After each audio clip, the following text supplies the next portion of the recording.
are many approaches to sculpting hair, from using tubes, spheres, to sculpting directly on the head. Let's go over some common approaches and when to use them. The first shape is tubes.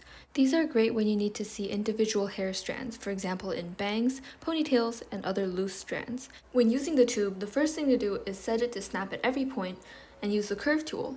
This way we can draw directly on the head. A second tip for tubes is to adjust the radius on the first strand before you make the second strand. If you don't validate and use the curve tool, the second strand will automatically follow the same shape. The second shape is a sphere. This is great for blobs of hair when you don't need to see individual strands.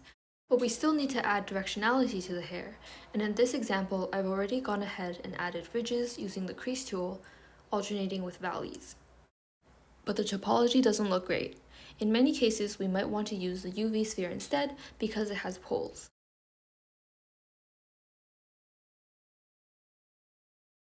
This way the hair direction matches the topology, and the topology is much better. The next kind of shape is extracting with fill. So for this one we use the mask to extract out the shape, and the rest is sculpting similar to how you do it on the spheres. You might be wondering, why did we use extract with fill instead of extract with shell? The first reason is vertex count. The back of the shell has a lot more vertices that we never even see. The second reason I'll demonstrate on a low poly shape. When I try to smooth the hairline, you can see it starts to recede backwards. Not only that, but also the thickness will start to shrink.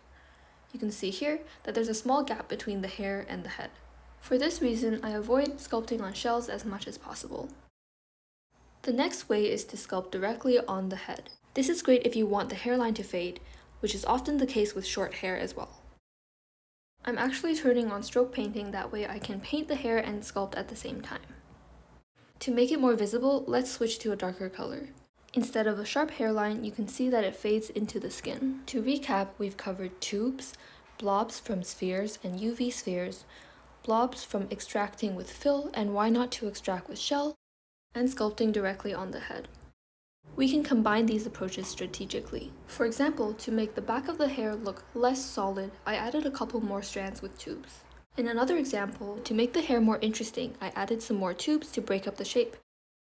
Before we end this video, here's a bonus method that should work in theory, although is difficult to master in practice. We basically start by adding a lathe and then use a trim tool to cut away the shape. I changed the material to blending in order to see the face and trim away the gaps. It helps to set trim to front face only, that way we don't trim the back. It's actually very hard to trim the gaps because the trim tool tries to align with the existing topology, and very likely you'll end up with artifacts. But if you have the patience, and maybe if you increase the topology, this should be possible. Hope this summary was helpful, and check out my other videos on how to sculpt anime bangs and braids.